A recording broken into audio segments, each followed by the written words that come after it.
Hi, this is Mark Davis with Big Water Adventures, and I want to talk to you about rigging for sharks without being rigged for sharks. When I travel all over the place, right now I'm blown out. I'm in Georgia. We're supposed to be fishing for tarpon and bull redfish, but there's also some sharks out behind the shrimp boats. One thing I've learned traveling around is to be ready for everything, and that doesn't mean I can carry 40 rods and reels with each one rigged up, one for sharks ready to go.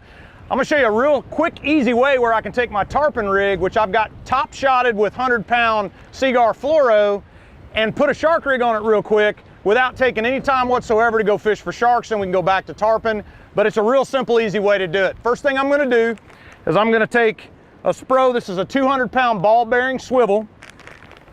And I'm gonna take, I believe that is a 9/0 Gamakatsu Big Eye circle hook.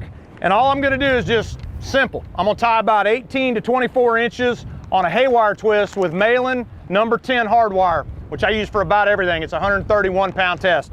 So the first thing we're gonna do is the hook to the swivel. Now, if you already know how to tie a Haywire twist, you can skip this portion, but essentially all you're gonna do is make a loop right there with that number 10. And then I like to cheat. A lot of guys don't have to do this, and they're better at it than I am. I just take a pair of splizzers or pliers and just clamp that down right there. And then what you're gonna do, you're gonna keep these at about a 45 and go ahead and turn it 1, 2, loose, 3,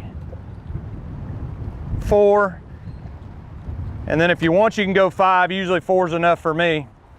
Go back up over the top. And then I'm gonna go at a 90-degree right here. Now, for all intents and purposes, you can turn loose of it. And I like to take those pliers right there where it's at 90 degrees, and then you're just gonna turn it on itself in barrels, nice, pretty, smooth barrels. And go around. And I've had guys say 3's enough, I've had guys say 5's enough, I've had guys say 10's enough. I just pretty much go until I get 6, 7, 8 of them. Nice and pretty and nice and tight. Just like that. Now when you're done, don't cut it. Do not ever cut that off. Just bend it back and forth, just like that, till it comes off on its own. The reason you do that is it'll end up breaking in the barrel. Malin makes good stuff. There it goes. It'll break in the barrel, and you got a nice smooth edge in case your fingers slide across of it. It won't gash you and put you in the hospital. So I'm gonna do the swivel this exact same way, then I'll show you the finished rig and talk about what we're talking about. So basically what I end up with here is, since the dawn of time, what we've been using for sharks. Number 10 Malin hardwire. It's a 9/0 Gamakatsu circle, and that's a Spro. It's about 200 pounds. So it's a ball bearing swivel, and I use this for a reason, because sharks tend to twist a lot. But what you need to do is to think about this not being rigged up for sharks. This is basically my ready rig if a blacktip swims by inshore, or even a mako swims by offshore. Hey, I might not catch him on this, but I'm at least gonna hook him up. So the last thing I'm gonna do, I top shot, me personally, the way I fish on Big Water Adventures, I go braided line to fluorocarbon, and my fluorocarbon is a shock leader, but it's also a chafing leader. So I'm not scared at all to take 100-pound Seaguar fluoro and use it as a top shot, and go ahead and go with this. This is gonna catch pretty much any of his hardware around his mouth. Now here's the last thing that I always do. You will never get this Gamakatsu out of that fish's mouth unless you do 2 things. One, for sure, file the barb down completely.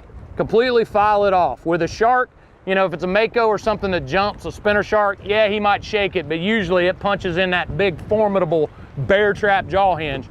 But besides that, go ahead and file the point down just a little bit.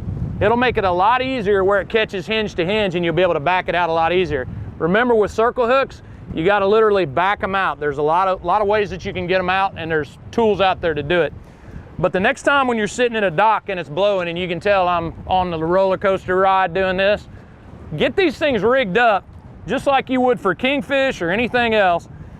That 10 hardwire, you can go just like that, and then take the hook in a few times just like that, hang it up, and when big old toothy jaws comes up next to the boat, whatever you're using, cut it off, go straight, you know, do a spider hitch real quick, go straight to the swivel, drop it down, and let him chew on it. You'll be ready no matter what happens if it's got teeth.